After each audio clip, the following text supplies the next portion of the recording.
c'est juste pour le fun.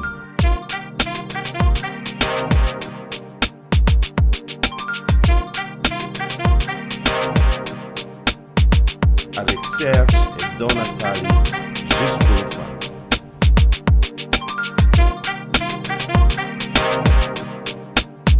Dimanche à 16h sur Choc FM. Bonjour à tous et bienvenue au podcast Juste pour le fun.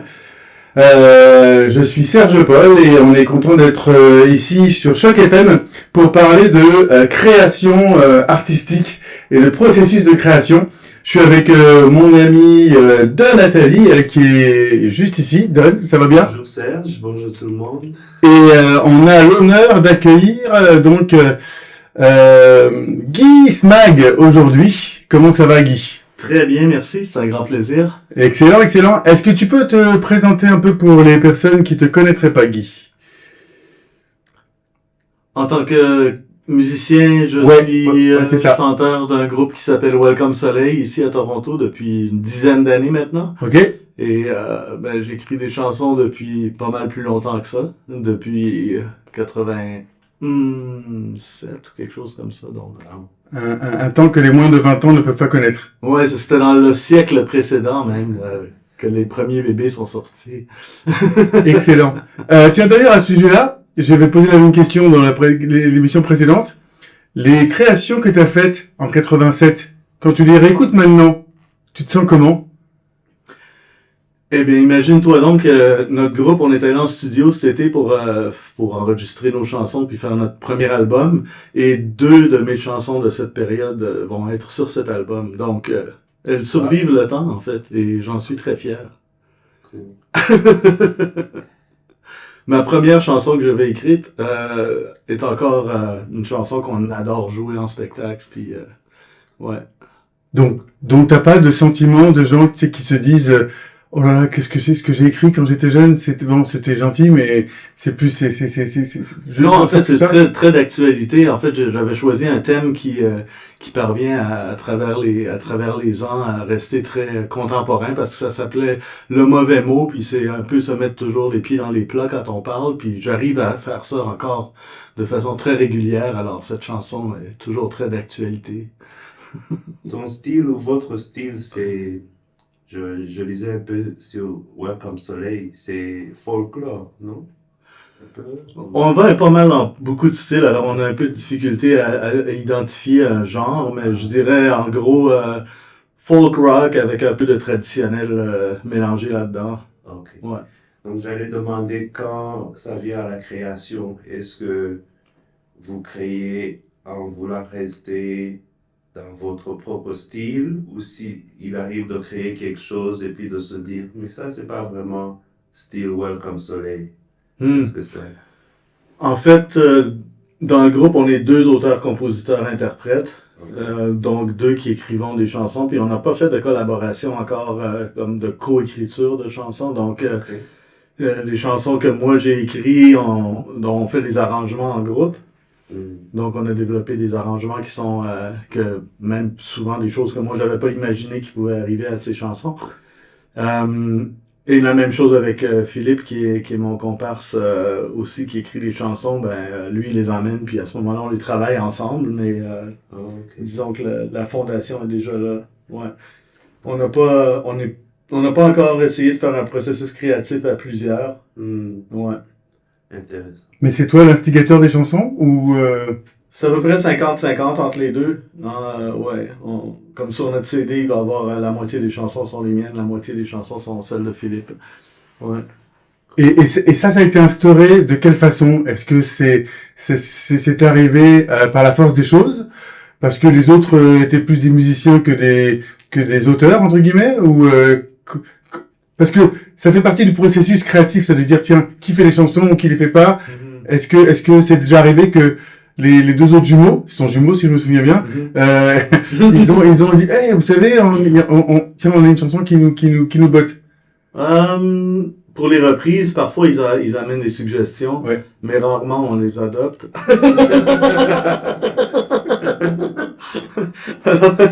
La plupart des reprises puis même des compositions, c'est celles que Philippe et moi on amène au groupe, même si on est ouvert, ils amènent pas souvent des suggestions, puis jusqu'à maintenant c'est pas encore arrivé. Je pense que on a adopté une de leurs suggestions.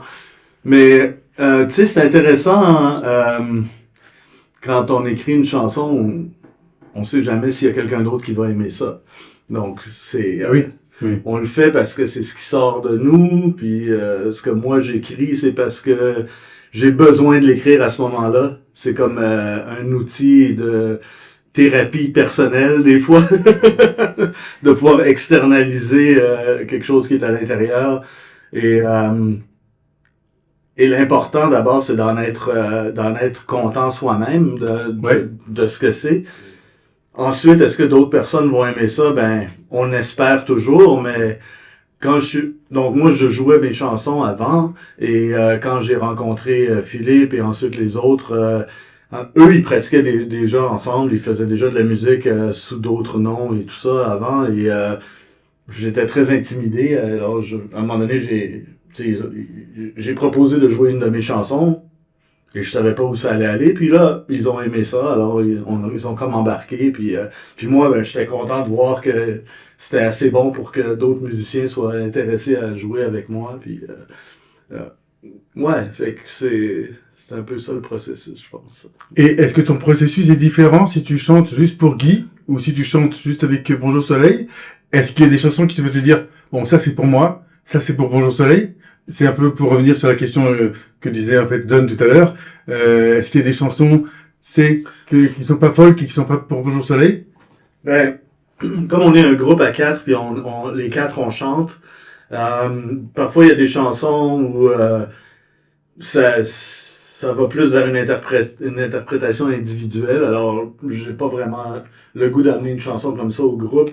On essaye de choisir des chansons qui peuvent être le fun à faire à quatre, puis qu'on peut avoir des voix d'accompagnement, puis tout ça. Fait que je pense qu'il y a une place pour chaque chose. Ouais. Okay. Mais on est dans le cadre du groupe, comme pour choisir les chansons qu'on voulait mettre sur le CD, par exemple, on essaye de choisir les chansons qui reflètent surtout cette dynamique-là d'être à quatre à répondre, ou dans les chansons, on va faire des accompagnements. Comme ça, tout le monde est impliqué. Ouais, la plupart des chansons, c'est comme ça. Ouais. Est-ce qu'il vous arrive de vouloir retravailler une chanson ou un morceau, ou peut-être de l'essayer dans une autre clé ou d'une autre version?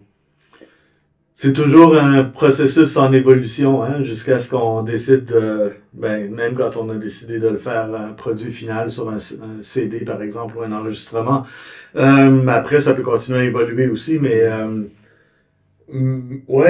j'essaye d'être toujours connecté avec ce que je ressens. Et quand on joue une chanson dans une répétition, disons, ou même si je suis tout seul à la maison, même si ça fait 20 ans que je chante la même chanson, des fois en l'approchant d'une autre façon ou en laissant un espace différent, on a des nouvelles idées. Voilà. Puis avec une nouvelle idée, je peux suggérer qu'on fasse des changements d'arrangement.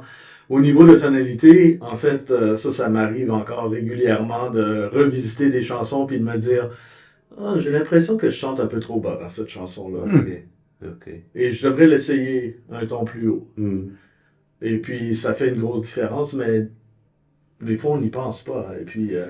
J'imagine que c'est pas quelque chose qu'on cherche, c'est quelque chose qui arrive et qu'on sent.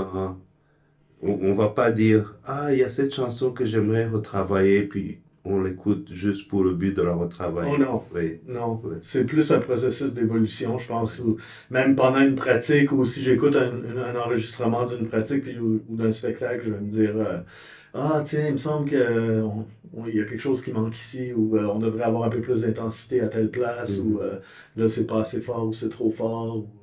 OK.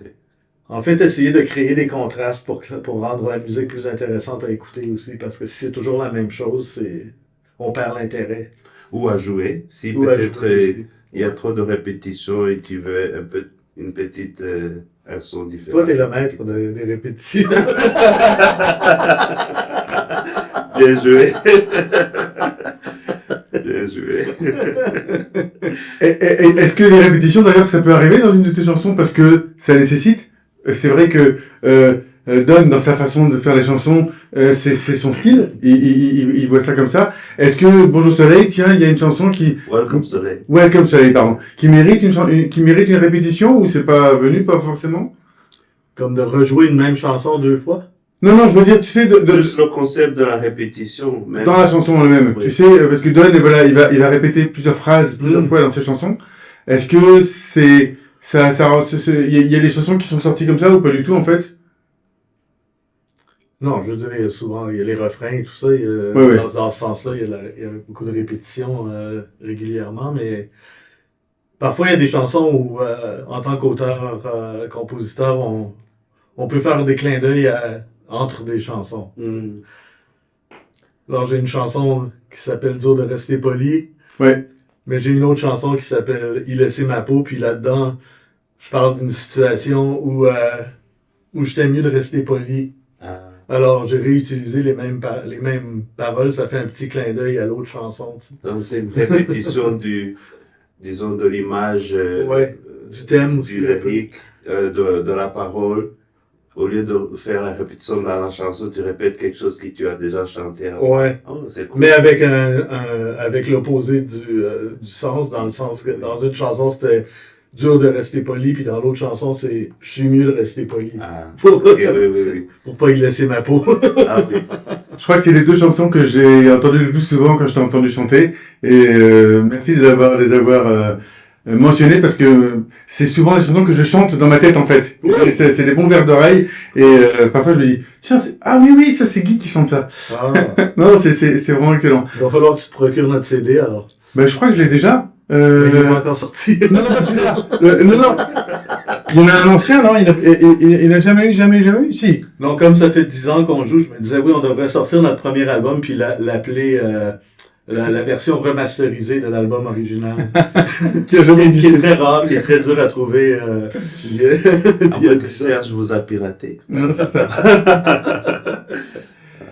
Il y a pas mal d'artistes, Guy, quand on leur parle, tout ce qui est environnement, santé mentale, la Covid, ça a beaucoup transformé, pas transformé, mais ils ont créé de façon différente. Est-ce que toi, ça t'impacte, ça aussi, au niveau de ta création, au niveau de ta création de chansons, entre guillemets? J'ai été dans la sécheresse pendant longtemps au niveau de la création de chansons. Alors, ça fait quelques années que j'ai vraiment pas écrit de chansons. D'accord. Donc, ça vient des fois par vague, je trouve. Puis, la pandémie m'inspirait pas à écrire. Ah oui. Ouais. J'étais pas dans un espace où j'avais de l'inspiration.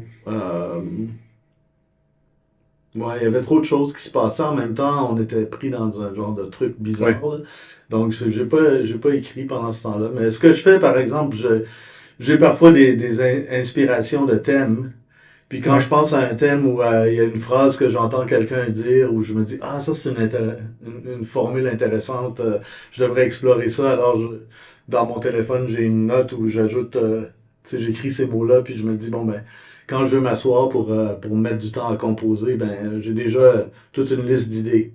Parfois, une idée me vient, puis je m'assois, puis je commence à écrire sur cette idée-là tout de D'accord. suite. Mais, Donc c'est ça que j'allais te demander, c'est quoi ton processus effectivement? Donc tu dis, t'écris quelques phrases qui sonnent bien, et quand t'as le temps, tu vas commencer à peut-être écrire des paroles autour, ou tu vas te dire, ok, maintenant c'est fini, là ça fait 5-6 ans que j'ai rien écrit, je m'assois et je bouge pas pendant 2 jours. Est-ce que ça marche chez Guy de dire ça, ou c'est plutôt... mais Tout ça j'aimerais, si je devrais, moi je fonctionnerais bien si j'avais un temps de retraite pour écrire des chansons à chaque quelques mois ou quelque chose. Mais comme je suis en général très paresseux, même si ceux qui m'observent pensent pas que je suis paresseux, mais moi j'ai l'impression d'être paresseux dans certains trucs comme l'écriture, où je me donne pas la discipline de m'asseoir puis écrire. Donc, il faut que ça vienne ou il faut que je me mette dans un environnement qui me motive à écrire. Alors, j'ai déjà été comme quelques jours, disons, un peu en retraite personnelle et où où j'ai aucune autre attente sur mon temps est 100% à moi-même, Ok. et à ce moment-là, je peux complètement suivre ma motivation intérieure, et puis si je dis, bon, mais je vais travailler sur un morceau de musique, si ça va prendre 6 heures, ou si pendant X montant de minutes, je vais juste essayer quelque chose, mais j'ai pas de limite de temps. À ce moment-là, on dirait que la créativité peut faire boule de neige, tu sais, parce que je peux me laisser aller dedans, plonger dedans. Mais sinon, comme je pense que d'une certaine façon, j'ai eu un petit peu, comme en anglais, ils appellent ça un mixed blessing. Euh, Une bénédiction double. une bénédiction double. La première C'est chanson comme que j'ai écrite, occupation double. je l'ai écrit, je me suis assis, j'ai écrit les paroles, en dedans de 15 minutes, j'avais écrit la chanson, Wow. j'ai pris ma guitare, j'ai mis de la musique dessus, puis c'était fini. Et 30 ans plus tard, cette chanson est à peu près exactement la même que quand je l'ai écrit à ce moment-là, et puis et j'en suis très content. Sauf que c'était un bon et un mauvais départ, parce qu'après ça, j'hésite à vouloir m'asseoir, parce que ça arrive pas souvent que t'as comme ça, que tout tombe en place d'un coup. Donc, il faut être prêt à juste écrire un peu ce qui vient, puis peu importe que ça soit bon ou pas, mais ça... Puis ça, j'ai beaucoup de difficultés avec ça. Parce que j'ai un instinct perfectionniste, j'ai le goût de vouloir tout de suite écrire quelque chose de super bon. Qu'est-ce qui est, je dirais pas plus important parce que les deux sont des grandes pièces du morceau, mais c'est toujours les paroles et puis la musique, ou des fois c'est la musique et puis tu cherches les paroles? J'allais poser la même question. Ouais, pour moi, ça dépend. J'ai pas de formule. Parfois, je trouve de l'inspiration quand je marche. En marchant, j'ai plusieurs chansons qui me sont venues en marchant. Je sais pas, il y a comme un rythme qui s'établit quand tu marches. Ah oui. Puis ça me donne le temps de penser à des choses. Puis comme des fois, je m'entraîne pour des expéditions, puis ça veut dire qu'il faut que je marche de plus en plus avec des poids de plus en plus lourds sur mon dos pendant... puis monter le plus possible des montagnes, si je peux en trouver, sur mon chemin. Mais ça me rentre dans un état d'esprit où j'ai le temps de penser à des choses, et parfois j'ai des inspirations, et avec le rythme de marcher, des fois j'ai des mélodies ou juste une phrase qui me vient, puis avec cette phrase-là, je commence à élaborer et à développer. À ce moment-là, j'utilise mon téléphone des fois juste pour enregistrer, pour pas perdre une idée. Oui, oui. Puis après, je peux y revenir, puis alors je peux continuer à travailler dessus, puis peut-être écrire plus de paroles. Fait que ça m'est venu comme ça. Il y a des fois où écrire des paroles, en écrivant des paroles, la musique m'est venue un peu avec le rythme des paroles. Oui, la mélodie. Ça se chante. Ouais, c'est ça. C'est comme on dirait que ça sort tout seul. Mais j'ai pas de formule comme telle. On dirait qu'il faut que ça vienne d'une façon ou d'une autre, puis des fois, on calque un avec l'autre, puis ça marche. Ou il y a des fois où j'ai un rythme que je joue à la guitare que j'aime beaucoup, puis je dis, il faut que je mette des paroles là-dessus, parce que je trippe sur ce groove. Oui, oui. Ouais. Et pour les gens comme moi qui sont pas très musique ou pas musiciens du tout, est-ce que et ma question m'échappe, mais ça va revenir. Tu parlais d'écrire une musique et une chanson en 15 minutes tout à l'heure. Mais donc pour les gens comme moi qui connaissent pas, il faut faire attention, il y a quand même tout un travail derrière, entre guillemets, où tu as pensé à ça à un moment donné, et la chanson t'est arrivée en 15 minutes et tu l'as écrit en 15 minutes, mais il y a quand même de l'expérience derrière qui t'a fait que cette chanson t'est arrivée en 15 minutes. Je veux dire, ta première chanson ever, où tu as commencé à gratter, c'est très difficile d'écrire en 15 minutes une chanson, il faut de l'expérience avant, ou je me trompe? Tu vois ce que je veux dire? Je pense que ce qui est important, c'est de se donner des outils, donc de se nourrir de ce qu'on veut produire éventuellement. Donc, si on veut écrire des chansons en français, ben c'est bon de connaître beaucoup de mots en français pour pouvoir exprimer de façon différente certaines choses, puis d'arriver dans la poésie des fois un peu aussi, puis dans les images, créer des images. Donc, se nourrir du français. En fait, ça veut dire lire, regarder la télévision en français, écouter de la musique en français, voir des films en français. Tout ça, éventuellement, dans notre subconscient, ça s'accumule, puis on vient avoir des, euh, des mots ou des expressions qui sont là et qui sortent au moment où quand tu es en train d'écrire quelque chose, là, tout d'un coup, tu as une expression qui sort parce que tu l'as déjà entendu, parce que ou bien t'en créer, c'est aussi possible, mais ouais, c'est ça. Donc, je pense qu'il faut pas nécessairement être c'est pour être poète ou écrivain de chansons, il faut être équipé d'une certaine façon, mais en même temps, euh, tout est là dans chacun de toute façon. Ouais, Puis, c'est vrai. quand je vois des artistes comme Lisa Leblanc, par exemple, Ouais, j'adore l'authenticité de dire, bon, tout à ben, fait. Ou elle Carl est Tremblay. qui elle est, puis Ou Carl Tremblay, on parlait de lui tout à l'heure hors antenne. Carl mais- Tremblay. ouais, Mais Carl Tremblay, lui, il était interprète, donc il écrivait pas les c'est chansons vrai. dans les Cowboys fringants. Pourtant, il était un interprète formidable parce que en fait, on penserait que c'est lui qui a écrit les chansons parce qu'il les interprétait tellement bien. Mais il avait une synergie avec son collègue guitariste qui écrivait toutes les paroles. Ça, c'est assez incroyable et assez unique, je pense. Ouais. Parce que c'est rare aussi, tu sais, de Tout à fait. voir ça. Ouais, complètement. Parce que souvent, on va voir des gens qui écrivent des chansons pour d'autres chanteurs, mais ils font pas partie du groupe ou, tu sais. Fait que, Mais donc tu parlais d'Isa Leblanc qui était très Ouais, très- authentique et très authentique, puis elle a sa culture en elle et elle l'utilise à 100%. Elle essaye pas d'être, elle essaye pas d'être Linda Lemay ou elle essaye pas d'être, tu sais, quelqu'un d'autre. Elle est Lisa Leblanc et elle utilise le langage de Lisa Leblanc. Puis c'est super. Tu sais, donc je pense que, en fait, ça c'est très important, c'est d'être capable d'être soi-même. Puis je pense que c'est pas toujours facile, ça. Ça demande une certaine confiance en soi, de pouvoir juste dire bon ben, je vais écrire de telle façon ou je vais m'exprimer de telle façon parce que ça c'est moi. Mais on se rend très vulnérable en faisant ça aussi, parce que là, on se met comme au jugement des autres beaucoup plus que si tu fais quelque chose qui a déjà été jugé comme étant acceptable. C'est au niveau de la langue ou au niveau de quoi que ce soit. Fait que des fois, je me donne des petites libertés.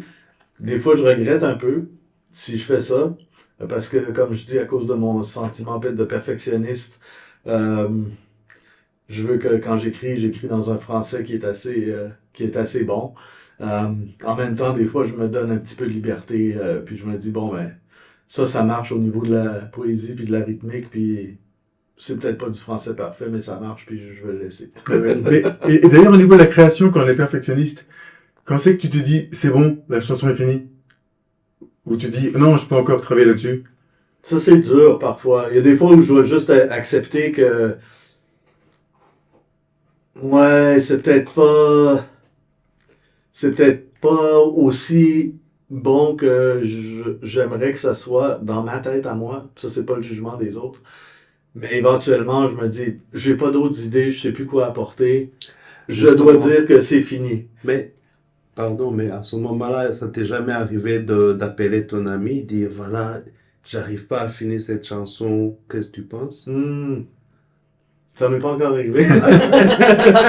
Bonne suggestion. C'est ça. Bonne suggestion.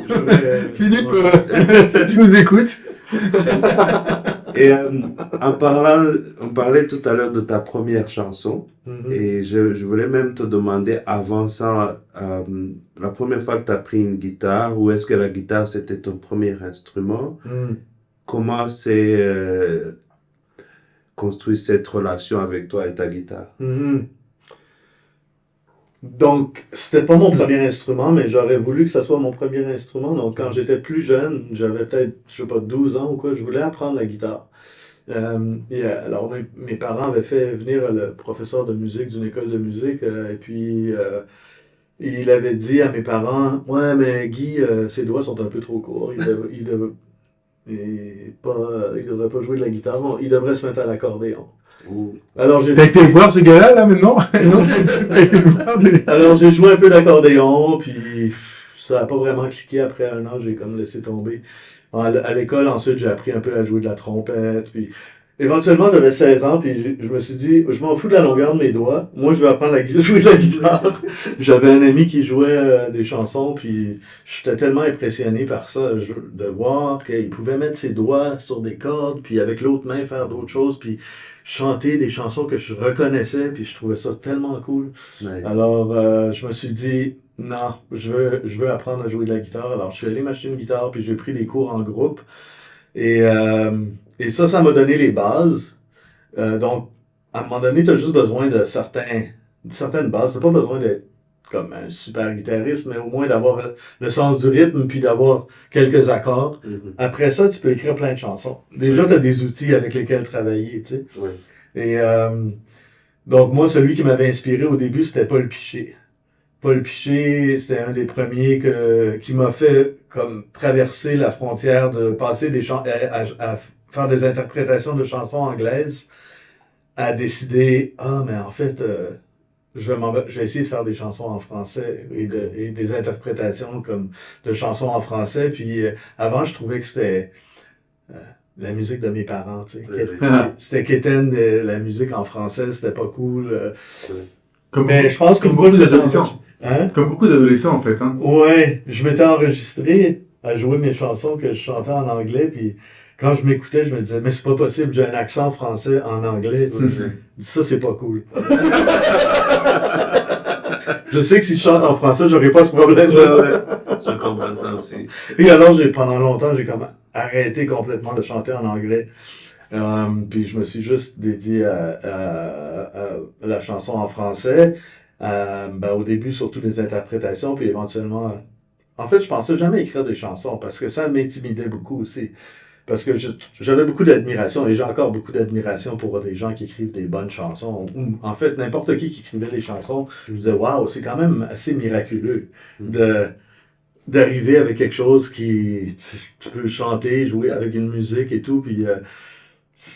pour moi, je trouvais ça assez impressionnant. J'avais un peu peur de m'embarquer là-dedans parce que je me disais, je pense pas que je suis capable. Je comprends. Ouais. Est-ce que Guy, d'ailleurs, tu crées uniquement en français ou ça t'arrive que des chansons t'arrivent en anglais? Je t'ai vu récemment dans un open mic en anglais, c'est pour ça que je te demande ça. Sur Instagram, ne nous cache rien. Ah! Je crois que c'est Fred. Oui. C'est Fred. C'est Fred. En fait, là, je me donne un peu de liberté. C'est rare que je joue en public en chantant en anglais, parce que même avant le Frank Open Mic, ben moi j'allais dans des open mic anglophones à Toronto, puis alors je jouais des chansons en français. Oh, wow. Parce que je me disais, les anglophones ici, ils entendent jamais des chansons en français parce que leur radio leur en donne pas. Ouais. Alors moi, je vais les introduire à des chansons en français. Alors je chantais une couple de chansons en français. Maintenant, Fred a commencé un autre open mic dans l'est de la ville. Et c'est un peu mix avec... il n'y a pas de langue directrice, disons, dans ça. Alors il y a même des gens qui chantent en espagnol. Ok. Donc là, je me donne un peu de liberté, puis je chante une chanson en anglais, une chanson en français des fois, mais ça me fait du bien aussi. Puis...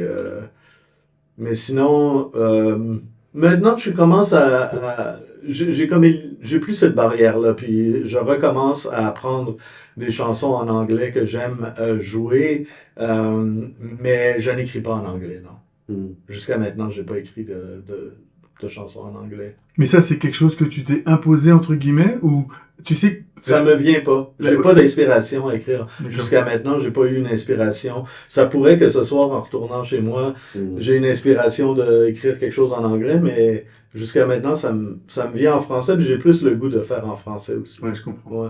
Est-ce que ça s'en vient à de la gymnastique aussi mentale? C'est-à-dire que ton cerveau s'est habitué à créer en français, et un peu comme quand tu vas à la gym, tu fais que des bras. Dès que tu commences les jambes, c'est plus difficile.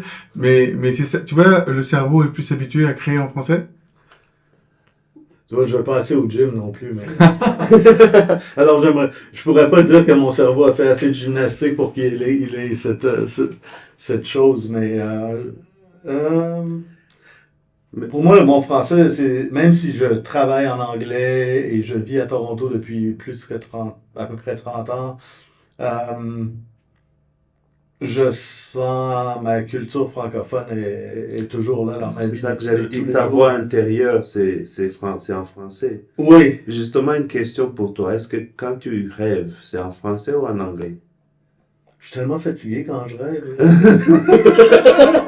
Tu parles pas d'intérêt. Je sais même pas.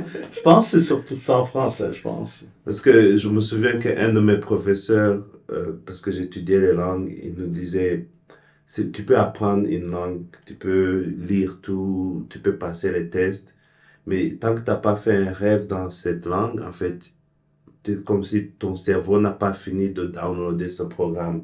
Donc, parce que ton rêve, c'est quand tu es couché, puis c'est le subconscient qui est en contrôle. Donc, c'est vraiment ta voix automatique. Donc, si c'est en français, ça fait du sens pour toi. Ouais, je suis d'accord avec toi. Quand je suis arrivé au Canada, effectivement, je rêvais jamais en anglais. Oui, Puis quand il y a des personnages avec qui je parle en anglais dans la vie de tous les jours qui apparaissaient dans mon rêve, là, je leur parle en anglais. oui, Ah. Mais sinon, ouais, c'est Ouais. principalement en français. oui. C'est quelque chose que le cerveau fait, en fait, automatiquement. Tout à l'heure, Guy, tu parlais de faire des choses qui sont complètement ta personnalité. Et parfois, ça fait un peu peur, c'est un peu difficile de dire, bon, ben, ça c'est ce que j'aime moi. Est-ce que ça t'est déjà arrivé de dire, ça va pas plaire au public? Et est-ce que c'est une notion qui rentre dans ta tête au niveau de la création en disant, faut que je pense au public? Ou c'est Guy Smag d'abord, et puis... Ouais, en fait, maintenant, avec un peu d'expérience, je me rends compte que si moi je tripe sur quelque chose, il y a des bonnes chances que quelqu'un d'autre va C'est triper vrai. dessus aussi. Comme Ouais. si moi je sens la passion du sentiment qui me possède Ouais. et que je le vis, il y en a d'autres qui vont embarquer. J'ai commencé à remarquer ça de plus en plus. Donc ça me relaxe plus aussi. Ça me stresse moins parce que j'ai pas besoin. Je me dis, ben en fait, je veux jouer d'une certaine façon avec laquelle moi je me sens confortable. Puis, ouais, c'est sûr que si je joue une pièce en public puis que je vois que la réaction est assez moyenne, ben je vais peut-être essayer de changer les arrangements ou je vais peut-être décider de la mettre dans le tiroir pendant un bout ou de continuer à la travailler. Puis mais ouais, je pense que quand je décide de choisir une pièce à jouer en public, c'est parce que j'ai quand même déjà assez de confiance que ça devrait bien passer, là. Mais quand je compose, non. Faut que moi, je sente que ça transmet le sentiment que moi, je veux transmettre. Oui. Ensuite, si ça va plaire à d'autres ou pas, c'est sûr on dirait que c'est un instinct intérieur. On veut plaire, mais en même temps, c'est pas ça qui est le driver ou qui est la motivation principale. Comme je disais plus tôt, c'est plus une façon d'extérioriser quelque chose qui se passe à l'intérieur. Et c'est pour ça que moi, j'ai beaucoup d'admiration pour les gens qui écrivent des chansons sur des thèmes qui sont complètement locasses et fous.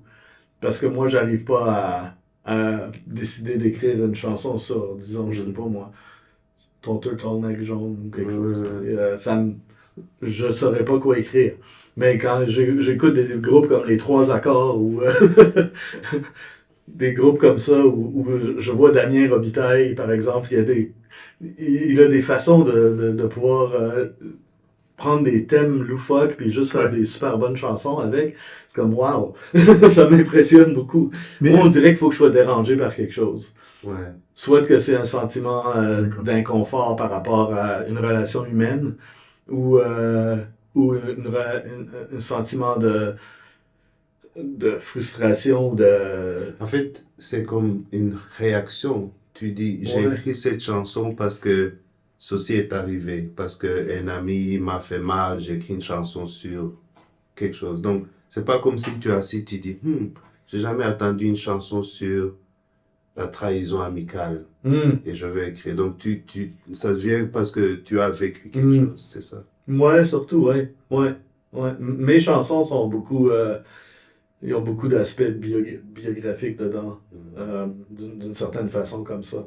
Il y en a qui sont plus que d'autres. C'est excellent. Est-ce que ça t'amène une fragilité, ça? Parce que c'est toi que tu montres en fait dans tes chansons. Est-ce que on peut avoir besoin de se protéger parfois, tu sais, de dire bon ben là c'est peut-être un peu trop personnel. J'adore cette chanson. Tu sais, une chanson qui t'arrive d'un coup comme ça encore, et tu dis oh c'est ça, c'est faut que je fasse, et puis tu dis oh là là, mais là Ouais, si les gens entendent, Non, il y a plein de chansons que j'écris pas. Il y a plein de chansons que j'écris pas à cause de ça. T'es sérieux? Ah Oh, oui, je wow. m'auto-censure comme n'importe quoi. Ah. Parce que il y a plein de thèmes que je sais que si je dis ça, c'est fini. C'est fini la relation avec telle personne. Ou... Mais J'aurai jamais de blonde. mais il y a le cancer. Fait qu'il y a plein de choses que...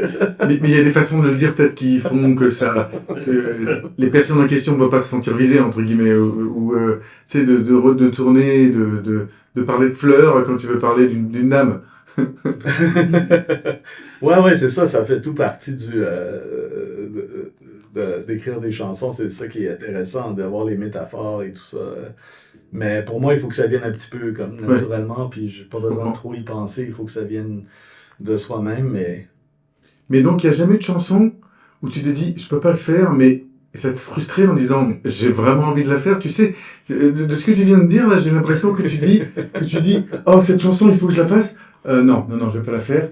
Et j'ai l'impression qu'il y a une chose qui reste en toi qui dit, oh, tu vois ce que je veux dire? mais des fois, il y a des choses négatives qui ça vaut pas la peine de remuer tout le temps, tu sais. Alors, je pense que j'aime pas ça. J'aime pas trop promouvoir la négativité. Donc, si c'est de la négativité qui me pousse à vouloir écrire quelque chose, ben oui, il faudrait que je la tourne d'une certaine façon qui va avoir une tournure certaine, positive dans la vie d'une façon ou d'une autre. Parce que sinon, ça me tentera juste pas de la chanter. Ouais, donc, à moins... Ouais, il faut qu'il y ait une raison ou... une Je raison crois d'être. qu'on s'approche un peu justement avec les deux dernières questions de Serge sur est-ce que ta musique, c'est peut-être quelque chose que tu utilises comme pour aider ta santé mentale? Parce que justement, quand tu as quelque chose de négatif et que tu dois le sortir, tu dis, mais je ne vais pas chanter ça devant mon public, mais tu ne peux pas garder ça non plus, n'est-ce pas? Donc, est-ce que ta musique, ça peut être une avenue pour des émotions qui doivent quand même sortir, ou si tu décides de ne pas faire la musique avec cette émotion, y a-t-il un autre endroit où tu... Ouais, c'est ça. Je veux dire, j'écris un journal, tu sais, puis des fois, j'ai aussi un autre cahier où j'écris juste des... Un journal, c'est vraiment liberté totale. Oui. Parce qu'en fait, j'essaie de les brûler avec le temps aussi. J'essaie de ne pas les accumuler. Quand j'ai un cahier qui est pas mal rempli, ou des fois ça va s'accumuler 2 ou 3, puis je me dis bon ben là je les passe au feu parce que j'ai pas le goût que quelqu'un en bas trouve ça quand je vais mourir. Est-ce que tu les brûles avant de les brûler? Ça peut arriver des fois que je vais relire un peu pour voir où est-ce que j'étais ici ou là. Puis, Merci déjà de partager ça avec nous, parce que j'imagine que c'est très personnel. Ouais, mais ça c'est vraiment bon pour la thérapie, je trouve, de pouvoir écrire, externaliser des choses, parce que ça aide des fois à mettre les choses en perspective quand on écrit juste complètement librement, puis que ça soit n'importe quoi. À ce moment-là, c'est même pas un objectif de faire une chanson avec. Alors que j'ai mon autre cahier où j'essaye c'est plus des inspirations style poésie, tu sais, où je vais essayer d'écrire comme si j'écris une chanson ou quoi, mais donc j'en ai plein de débuts de chansons comme ça, mais des fois je peux retourner puis dire bon mais ça je vais essayer de la finir, ou je vais essayer de mettre de la musique là-dessus, ou j'aime ce thème-là, ou j'aime ces paroles-là, je vais essayer de continuer. Fait que j'accumule un peu de différentes façons du matériel comme ça pour arriver. Mais je dirais que je suis pas très prolifique. Ça m'impressionne de voir, comme on parlait des cowboys fringants, là, puis je sais pas si tu as déjà vu le montant de paroles dans chaque chanson de ce groupe-là, mais c'est quand même assez C'est la folie, ouais. impressionnant. Puis, tu sais, que Carl Tremblay pouvait mémoriser tout ça, puis le livrer de façon tellement bonne. Wow, mais tout ce groupe-là, ils sont tous des artistes incroyables là, dans ce groupe-là. Alors, j'ai énormément d'admiration, puis c'était une énorme peine la semaine dernière et ça continue à être une énorme peine C'est ça. de voir ça parce que c'est ça, c'est comme la fin d'une certaine ère, tu sais, qui était comme pendant 25 ans ou quoi. Est-ce que tu dirais que ce groupe-là, par exemple, je me souviens plus du nom de l'auteur, hein, mais ça va me revenir, l'auteur des chansons. Jean-François Pouzet. Ouais, pardon, c'est ça, Jean-François Posé. Est-ce que tu penses qu'il serait capable, lui, d'écrire les mêmes chansons, mais pour un autre interprète, qui serait plus Karl Tremblay, parce que malheureusement, il est plus là. Mais tu vois, ça revient à parler de création. Toi, tu écris pour Welcome Soleil. Est-ce que tu serais capable d'écrire pour un autre groupe aussi? Et est-ce que les Cowboys Fringants, pardon, pourraient réécrire des chansons sans qu'il y ait cet interprète-là? Est-ce que c'est important, l'interprète? Ben, dans ce cas-là, c'était Primordial, ouais. très important. Ouais. Je veux pas me prononcer pour ce groupe-là. Ouais, C'est mais- des choses. Mais est-ce que toi, La blessure est trop Est-ce forte. que toi, tu pourrais écrire une chanson pour Don Nathalie, si je te demande de m'écrire une chanson? Ça m'est- Pour que moi, je l'interprète. Ouais. Ça m'est jamais arrivé, mais en même temps, ça pourrait être un truc intéressant à explorer pour voir, mais. on a des témoins, hein. Faudrait que j'écrive plus régulièrement. Mais tu disais, j'écris pour Welcome Soleil, ça c'est pas vrai en fait, parce que j'écris pour moi-même. Puis parfois ça marche bien avec le concept du groupe. Puis plusieurs de mes chansons, en fait le groupe est assez ouvert à essayer des trucs, puis surtout quand c'est des compositions. Fait que quand c'est des compositions, les quatre, on va vraiment y mettre notre cœur pour essayer de rendre la composition la meilleure possible. Alors, chacun arrive avec ses idées. Ben, c'est sûr que au niveau rythmique, ben, la batterie et la basse, ben, ils ont plus tendance à suivre. Ils vont avoir besoin d'un peu de guide, de savoir ben, c'est dans quel style tu veux l'avoir. Ou des fois, ils vont dire ben, hey, on n'essayerait pas dans tel autre style. Puis ils peuvent amener des idées comme ça, mais ça va être plus au niveau musical. Mais tout ça, ça vient ensemble. Des fois, au niveau des chœurs aussi, ils arrivent avec des idées à répondre. Comme dans Il laissait ma peau, ce sont eux qui étaient venus avec, pendant que je chantais, eux, ils répondaient juste, c'est venu comme ça sur le coup, tu sais. Puis c'est, oh wow, ça c'est cool, j'aime ça. Ouais. Donc il y a de l'improvisation en fait. Oh, oui. C'est super important dans la création, je trouve. Ouais. Et je sais que Welcome Soleil ou que Gizmag, c'est pas du 24/7. Tu l'as dit tout à l'heure, t'écris comme ça te vient. Est-ce que ta création serait différente si t'étais du 24/7? Absolument, oui. Comme bien des choses, j'aimerais avoir plus de discipline pour être meilleur dans ça, dans la composition. En gros, ça veut dire créer du temps, créer de l'espace pour s'y mettre. Puis je pense que il y a un livre qui s'appelle The Artist Way, je pense, quelque chose comme ça. Puis c'est beaucoup sur la créativité. Puis son dicton, c'est vraiment de, tu sais, chaque jour, quand tu te lèves, t'écris 3 pages. N'importe quoi, mais t'écris, tu sais, chaque jour. Ouais. Puis il faut que tu sois discipliné puis que tu le fasses. Mais tu sais, c'est comme si tu veux être en forme, tu vas aller à ton gym quelques fois par semaine, tu fais le haut du corps, le bas du corps, en rotation, blablabla. Et là, tu deviens fort physiquement. Mais si tu veux devenir fort comme écrivain ou auteur de chansons, ben, bon, je l'ai entendu beaucoup de fois. Faut que tu en écrives 150 mauvaises pour en avoir une, Ouais, tu sais, bonne. Par contre, ça n'a pas été jusqu'à maintenant mon processus parce que je me donne pas cette discipline et tu sais, j'ai presque l'impression, mais c'est pas une perte de temps d'écrire 100 chansons qui valent pas la peine. J'aime mieux juste aller tout de suite à la bonne. En plus aussi, tu ne dois pas suivre le formulaire de quelqu'un, la formule de quelqu'un Ouais, d'autre. c'est ça. Si ça Ouais. ne marche pas pour toi, c'est vrai, ça peut être une perte de temps. Moi, j'ai plus tendance à abandonner pas mal vite si je vois que je perds le feu de mon inspiration assez tôt dans le processus. J'abandonne puis je passe à quelque chose d'autre. Parce que pour toi, ça veut dire que la chanson est pas bonne? C'est ça? Tu dis, Ben, oh, la chanson, ça va pas dans le bon elle a- sens? Ouais, c'est ça. Ok. Ou j'ai peut-être pas assez de matériel. C'est pour ça que ça m'impressionne, comme Jean-François Posé, juste le fait qu'il peut écrire tellement de paroles sur un thème, sur une chanson, que ce soit n'importe quoi, juste, on dirait que il doit mettre beaucoup de temps aussi, mais il a d'inspiration, tu sais. Puis moi, je trouve que c'est- mes chansons ont pas énormément de paroles. Mais je préfère avoir quelques paroles, puis essayer que mes paroles soient... J'aime- Je veux pas en écrire beaucoup juste pour le fait d'en écrire beaucoup. Je veux Mm. que si je sens que j'ai écrit ce que j'ai à écrire, puis que j'ai réussi à capturer l'idée ou le sentiment que je voulais transmettre avec ça, c'est suffisant. Puis moi j'aime aussi beaucoup, comme on parle de chansons, mais chansons ça inclut de la musique. Puis j'entends beaucoup des chansons où t'entends un chanteur qui chante 95% de la chanson, il y a des voix qui chantent. Moi, j'aime des espaces de musique. Moi, j'aime des solos. J'aime avoir... moi, j'aime aussi beaucoup les la puis les dididam. Ouais, ça fait partie ça fait partie de la chanson aussi. Oui. Important. Et ça, je trouvais ça... Est-ce que... Moi, quand je commençais à écrire... même ma première chanson, j'ai à la fin... Dididam, la dididam, dididam, dididam. Puis je me suis dit, je me donne cette liberté-là. Oui. Je sais qu'il y a plein d'autres chansons qui ont été faites avec des lidam, dididam. Il y en a plein qui sont là.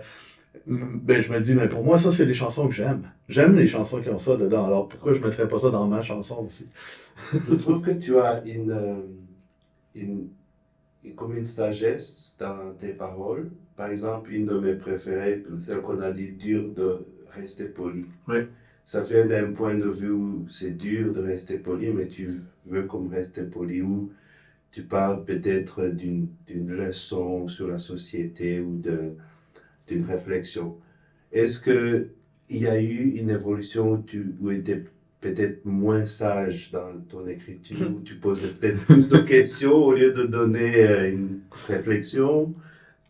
Mais tu vois, ça, c'est un peu dans l'art du truc, hein, parce que mon inspiration pour dur de rester poli était... En fait, elle n'était pas polie du tout. Ah. Alors, mais je me suis dit, je peux pas écrire une chanson où ça va être juste... Ouais, la chanson, tu dis que tu du blasphème. t'es énervé par plein de choses, mais voilà, donc Ouais, c'est dur. t'as envie de gueuler, mais voilà, Mais je gueule pas. Hein. Alors, c'est comme essayer de le tourner d'une façon où je me suis dit, en disant dur de rester poli, ça exprime le sentiment que j'ai sans vraiment régurgiter tout ce qui est là, puis que je voudrais vraiment dire. Mais tu vois, ça revient, et cette chanson, moi je l'adore, vraiment, je me la répète parfois à la maison, mais ça revient à dire que tu as trouvé une autre façon de dire des choses, où tu aurais pu en fait jurer et faire que des sacres toute la chanson, mais finalement, tu fais les sacres sans les dire finalement.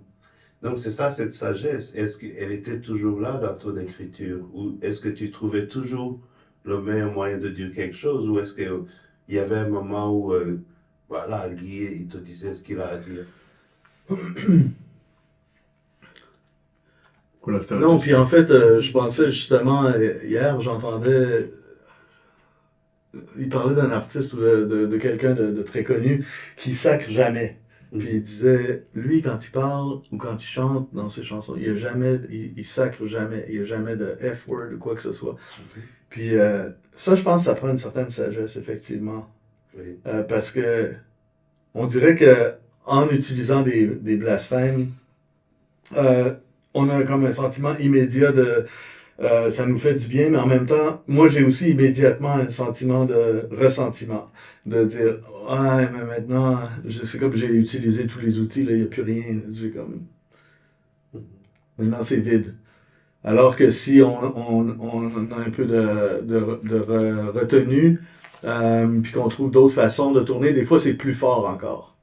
Ouais. Puis c'est ça que je recherche aussi. Puis je pense que dans les chansons, que ça soit comme combattant de la liberté, je cherche dans l'ironie aussi quand j'entends des choses qui me frustrent parce que je peux pas croire que Ronald Reagan parlait de combattant de la liberté au Nicaragua alors que c'était les Contras qui étaient en train de tout démolir puis qui qui faisait complètement l'opposé d'un plan de société. Puis c'est la même chose qu'on voit dans d'autres pays maintenant, en Ukraine, ou que ça soit à Gaza et tout ça, ou des mercenaires qui sont engagés pour aller faire des trucs qui sont tellement dégueulasses qu'on peut même pas ouvertement dire que ça fait partie du gouvernement ou des militaires. Il faut que ça soit des paramilitaires. Mais là, on les appelle combattants de la liberté. Tu sais, pour moi, ça me choquait tellement. Alors, je voulais écrire une chanson avec ça où mes paroles décrivent ce qu'ils faisaient, mais le refrain, c'est combattant de la liberté. Je te comprends absolument parce que comme artiste, tu utilises les mots pour dire quelque chose peut-être de pas très bien, d'une autre façon, d'une belle façon. Mais c'est énervant donc de voir les gens, surtout le monde, les dirigeants, utiliser leur langue pour excuser des choses qui sont négatives, absolument. Donc ça te donne envie de dire quelque chose. Ouais. Parce qu'avec les mots, ils nous trompent souvent. Donc, ouais. Guy, où est-ce qu'on peut trouver, on arrive presque à la fin de l'émission là, où est-ce qu'on peut trouver ta musique en ce moment? T'es sur Spotify, si je me trompe pas? Ou je me trompe Mais pas encore, mais en ce moment, on a quelques vidéos sur YouTube. Ouais. On peut trouver, si on cherche groupe Welcome Soleil, on peut trouver des vidéos. Il y a un site web YouTube. aussi, si je me trompe pas. On a notre site web welcomesoleil.com. Puis bientôt, on aura notre premier album qui va à ce moment-là être sur Spotify et Cool. physique aussi pour ceux qui utilisent encore des sous-verts comme des CD. Quel est le nom de l'album? C'est déjà choisi? On est en pleine tempête de cerveau à ce niveau-là. C'est pas encore confirmé. Il y a une date de prévue? Tu coupes pour nous? Ça avance assez vite maintenant, j'espère avant Noël, mais je pense qu'on aura un lancement officiel qui va être plus cet hiver ou au printemps. Ok. Ouais, on pourra faire un spectacle et faire un lancement officiel de l'album. Excellent. Ouais. On attend ça avec grande impatience. Ouais. Une petite question pour terminer, un petit peu complètement différente de tout ce qu'on a vu tout à l'heure. Si ta guitare, Guy, elle pouvait parler, qu'est-ce qu'elle dirait de toi?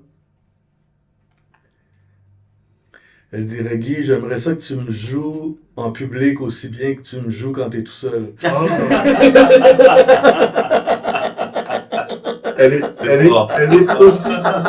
est aussi perfectionniste que toi. Eh bien, mais qu'est-ce que tu fais? Vas-y, regarde, joue. C'est bien ça.